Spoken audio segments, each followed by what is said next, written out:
Yeah, I just picked up this board sander. It's actually it's a Chicago Pneumatic. It's pretty good one. It's not a bad one because it's the older one that's made in the United States. I don't know if they are all made in Taiwan, but I've seen a lot of them made in Taiwan. Actually, it says branded as Sears Craftsman. I got it used, but I figured I was looking around. I know the best in the business is the Hutchins Hustler, about $350. And I was looking about getting a Dynabrade, which is another one made in the USA. They're as cheap as I think 133, 120, 25. Maybe that's rock bottom. You can get the price. And the thing is, this has a 6-month warranty. It's really good for a DIY guy, though, and it's a lot better than a lot of stuff out there that comes out of China. There's other ones that will cost like $50. You might work 4 or 5 times. I don't know. Ingersoll Rand is all in China. They're like $70, $80. I paid about, I think I paid 70 plus 13, 14 for shipping, so like 84. And but the thing is, actually, these were back when these were made in the United States. Yeah, and actually I had to oil the shit out of it and smack it a couple times, but now it's working. It probably was sitting. But when I get something out of a box with the oil's actually from me. You get something out of the box with the owner's manual. This definitely wasn't owned by a body shop, and so I don't think it got extensive use on it at all. So it works fine. I got it at 90 pounds. So the way you use this thing, even I can get shit pretty flat with this. I mean, the only problem, even curved surfaces, depends on how you use it, man. Depends on how you use it. If it's not like an extremely curved surface, usually a surface has a curve like this. Well, let me go this way. A curve like that. You can still sand it smooth that way. You're just going to have to be using a little bit different technique. But normally, when you're using 2 hands with this, but you go up and down, make a cross pattern like this, an X, and also like this. I remember I got the shit pretty good, and the guy that was, I used to actually work for a guy that did bodywork, and he did various types of customers. Some of his customers were finicky Corvette owners, and I got it pretty damn close. He didn't think I did too bad, but I remember even I can get this shit pretty good with this. The thing, you can actually just get a manual board and do that. You can use a 2x4 even, for crying out loud, and make something out of it. Just put the paper on there and just do that. But this goes a hell of a lot faster, and my air compressor is probably going to keep up with it. It's well, maybe not. It's not going to be too bad. This is 5.5 CFM at 90 psi. It's a 30-gallon tank. I don't know what this says. It might say 8, but I was running it for a while and it looked like it was keeping up with it pretty good. So you could probably get away with this compressor. I mean, maybe not for a freaking bot, but I mean just for a DIY guy, you can do that shit. No problem with that compressor. That was one of the things. I don't know what the hell this requires exactly. Yeah, 8 CFM at 90 psi and at least 20-gallon tank. So I got a 30-gallon tank, 5.5. It seemed to be keeping up pretty good, though. And they kind of like highball this shit, because I ran it for about, I don't know, 8 minutes or so, and it stayed up. It was working fine. So if you want to know how you can afford this kind of stuff, look around for the best deals. There are, I got this from a vendor. I don't think he knew what was going on with it at all, to tell you the truth, but it's it works. At first I thought it wasn't going to work. I was going to take it apart, but it says, let me oil the shit out of it, smack it, and then I'm like, hey, it's working, Fine, there we go, baby. So, how do you afford this? Well, one thing you can do is you can eat more corned beef hash, because this is pretty inexpensive. You put some eggs in there and Japanese seaweed, you got a nice healthy meal. That'll save you on your food. You can buy tools. How's that? So, I've seen some of these Hutchins Hustlers on eBay, but they're extremely well used and they still work, and they're still ain't that cheap, man. Even at that price, but This one is actually for a body shop, but there's body shop guys that use this, even though they say they're warranted 6 months, and it'll last a lot longer than that. And you know, the whole thing is you want to make sure you keep them oiled. As a matter of fact, I put some PB Blaster in it before. I don't know if I was supposed to do that or not, but something was jammed up in there. I said, bam, you know, with my hand. I said, something was jammed up. It's probably just sitting, man. Probably a little surface rust someplace. Then I oiled the shit out of it with this and let all the crap blow through it. Should be fine. Should be fine, man. And you know, as long as you keep it oiled, you're not going to have tools will last a lot longer. I mean, you can have the best shit in the world. If you don't keep it oiled, you know, it's not going to last. And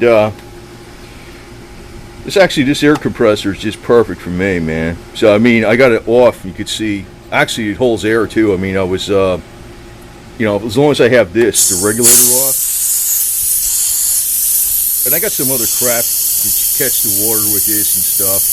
I'm actually getting set up pretty good. I don't know. Maybe I'll start screwing around fixing cars once in a while too. Who knows? I don't know.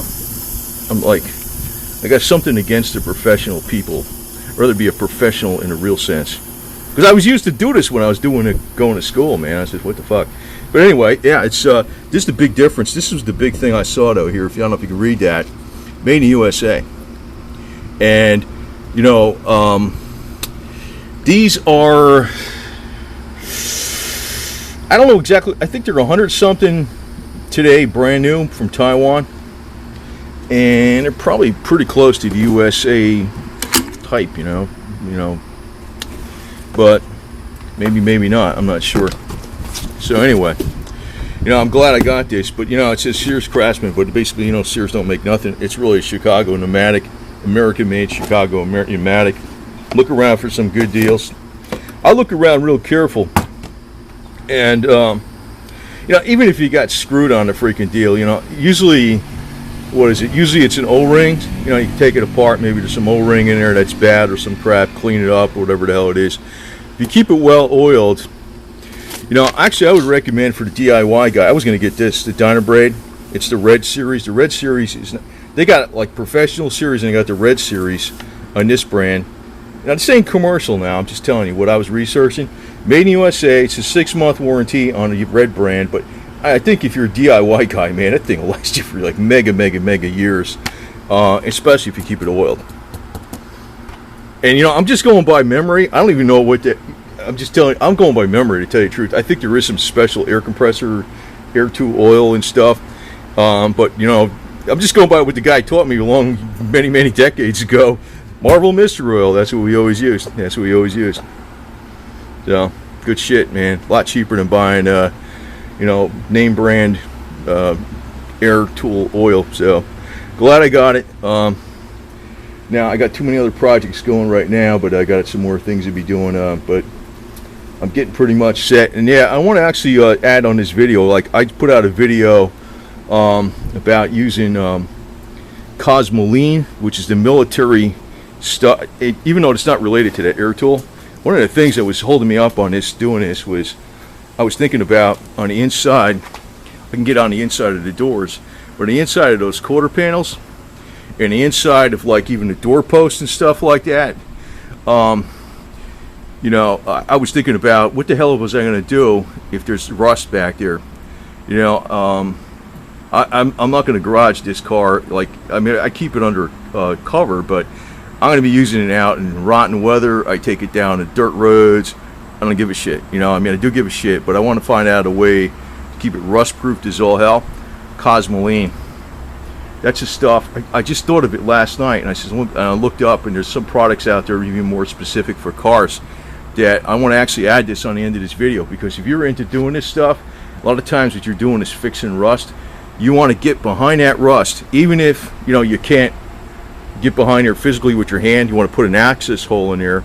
And you want to spray some Cosmoline. That shit, man, I know that there's been guns from like World War I that were wrapped in Cosmoline, you know, in damp warehouses, didn't get one bit of rust on them.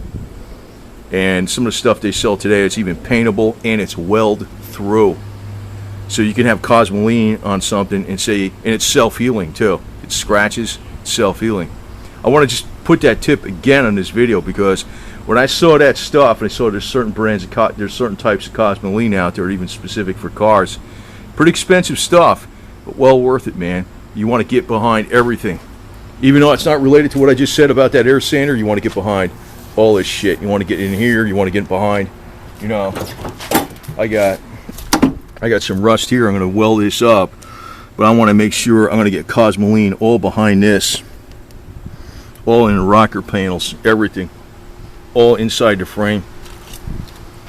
I want to emphasize that like crazy, because I was thinking, man, that's really old school shit, man. The military developed that shit a long time ago for a reason, because of weapons and munitions getting all rusty under harsh environments. Plus it self-seals. It's also going to go on that Jeep too, and inside the frame. It's also going on this convertible, and it's also going to go on that Cavalier. All of them are getting that treatment. I'm hot on that treatment, man. So anyway, glad I got this. If you can find it, even an old Chicago Pneumatic, especially the ones made in USA, are pretty good too. I know they're pretty good because 50 years ago, or 40 years ago, when I was messing around with that, Chicago Pneumatic was a top brand that I saw in the body shops. That's why I knew this was good. But this is back when they were USA, not Taiwan. I don't know if they're all Taiwan, but even like, oh, I just want to add a little bit again here. Ingersoll Rand, they have a China-made version. Then they got a better one that's made in Japan. Then they got their top of the line. Ingersoll Rand is made in the USA. Not cheap though, but you know, I would go for that if you get top of the line. That one right there. But I think that would work. If you find a Chicago Pneumatic though, made in USA, I get that sucker. I'm glad I got this. And I'm glad I got it, smack it a couple times, get it working with a little PB blaster and Marvel Mist Oil. It's working great. Anyway. Yeah, by the way, buy tools, eat corned beef hash. You save on the food.